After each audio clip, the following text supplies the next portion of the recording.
बिस्मिल्लाहिर्रहमानिर्रहीम। अस्सलामुअलैकुम वरहमतुल्लाहि वबरकातुहू। अल्लाहुम्मा सल्ली अला मुहम्मद व अला आलि व बारिक वसल्लिम। यूट्यूब चैनल हलाल सॉल्यूशंस में आपको खुशामदीद। आज की वीडियो का टॉपिक है गुड इस्लामिक कैरेक्टर्स। एक हदीस में हजूर नबी करीम सल्लल्लाहु अलैहि वसल्लम ने फरमाया कि मैं भेजा ही इसलिए गया हूँ ताकि गुड कैरेक्टर को परफेक्ट कर सकूँ, तुम लोगों के सामने मिसाल पेश करूँ। आप सल्लल्लाहु अलैहि वसल्लम का कैरेक्टर हमारे लिए मिसाल है। अर्लीस्ट टीचिंग वे हम देखें प्रॉफिट सल्लल्लाहु अलैहि वसल्लम की ज़िंदगी तो कैरेक्टर बिल्डिंग की ही टीचिंग है, लेकिन कैरेक्टर बिल्डिंग थ्रू द तकवा ऑफ अल्लाह। फ़र्क ही ये है मुसलमानों में और वेस्टिंग एथिक्स में। फ़र्क ही यही है कि कैरेक्टर बिल्डिंग जो भी उन्होंने अपना मैकेनिज़्म बनाया, रिवार्ड सिस्टम है, वैल्यू सिस्टम है, ये सारी उनकी ईजाद करदा चीज़ें हैं जिसका फ़ायदा हो रहा है। और वहाँ आपको और भी अच्छे अच्छे और साफ नज़र आते हैं, लेकिन हमारा स्टार्ट ही तकवा से होता है। लियाकत अली ख़ान ने भी यही कहा था 1949 में, ऑब्जेक्टिव रेजोल्यूशन के करप्शन इसका वाहिद हल तकवा है, इसके अलावा और हल कोई भी नहीं है। अदरवाइज़ क्या होता है कि जब तकवा ही नहीं है, एक बंदा अल्लाह से डरता ही नहीं है, तो वो ऑर्गेनाइज करप्शन में लग जाता है और वो छुपकर करप्शन करने लग जाता है। जैसे अमेरिका या वेस्टर्न में ऑर्गेनाइज लेवल पे करप्शन होती है कि पता ही नहीं लगता करप्शन हो रही है, अंदर ही अंदर बहुत कुछ हो रहा होता है, क्योंकि अल्लाह का खौफ ही नहीं है, अल्लाह से कोई डर नहीं है। रिलीजन है ही गुड कैरेक्टर।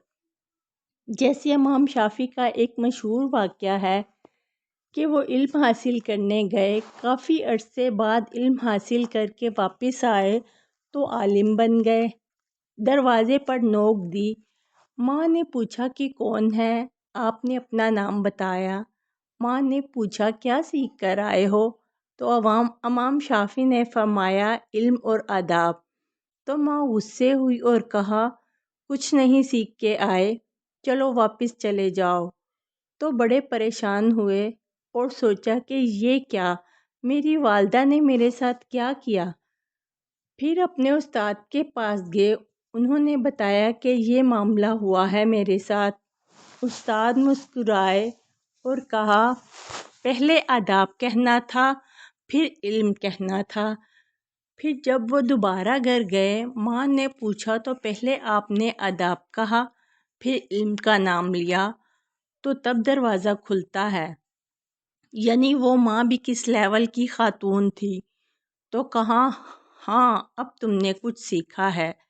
इल्म से पहले आदाब आते हैं। अगर इल्म पहले आ गया तो फिर आप फतवाबाज बन जाएंगे, हर चीज़ में नुक्स निकालेंगे, हर चीज़ में नुक्स। और ऐसे ही होता है, ये शुरू की स्टेजेस में से होता है, हम सब इससे गुज़रे हैं। फैमिली वालों पे फितवा, सब पे फतवा, गुस्से होना, माँ बाप भी सोचते हैं और रिश्तेदार भी सोचते हैं कि यार इसने कौन सा मज़हब पढ़ा है, कौन सा दीन पढ़ा है कि ये गुस्से वाला बन गया है। रसूलुल्लाह सल्लल्लाहु अलैहि वसल्लम का किरदार आपके सामने है। कुरान की मिसाल ही ले लें, अल्लाह ने तो फ़िरौन के पास भेजते वक्त फरमाया कि नरमी से बात करना। फ़िरौन जैसे खबीस इंसान की तरफ भेजते वक्त हज़रत मूसा अलैहिस्सलाम से कहा कि नरमी से बात करना। इसलिए बात तो सिर्फ इतनी है कि ईगो को बूस्ट नहीं करना चाहिए, इंसान को ऐसे रिएक्ट करना चाहिए जैसे नबी करीम सल्लल्लाहु अलैहि वसल्लम का किरदार है। तो इब्ने कय्यम ने फरमाया कि रिलीजन तो है ही गुड कैरेक्टर। आपने फरमाया جس کا اخلاق تم میں سے اچھا ہے وہ ریلیجن میں تم میں سے سب سے آگے ہے۔ سیدھی سی بات ہے۔ اس لیے ہمیں استاد ہائڈ کرنا ہے تو علم کو تو ضرور دیکھنا چاہیے، لیکن ساتھ ہی ساتھ اس کا اخلاق بھی نظر انداز نہیں کر سکتے، اس لیے کہ ٹیچر کا رویہ آپ میں آتا ہے، ٹیچر کا مزاج آپ اڈاپٹ کرتے ہیں، جس کے ساتھ ہم کچھ دیر کے لیے بھی رہتے ہیں، جس سے علم سیکھتے ہیں، اس کی کچھ نہ کچھ عادات کا امپیکٹ تو ہم پر ہو ہی سکتا ہے، جو کہ ایک نیچرل سی بات ہے اور اس سے کوئی بھی انکار نہیں کر سکتا۔ Thanks for watching.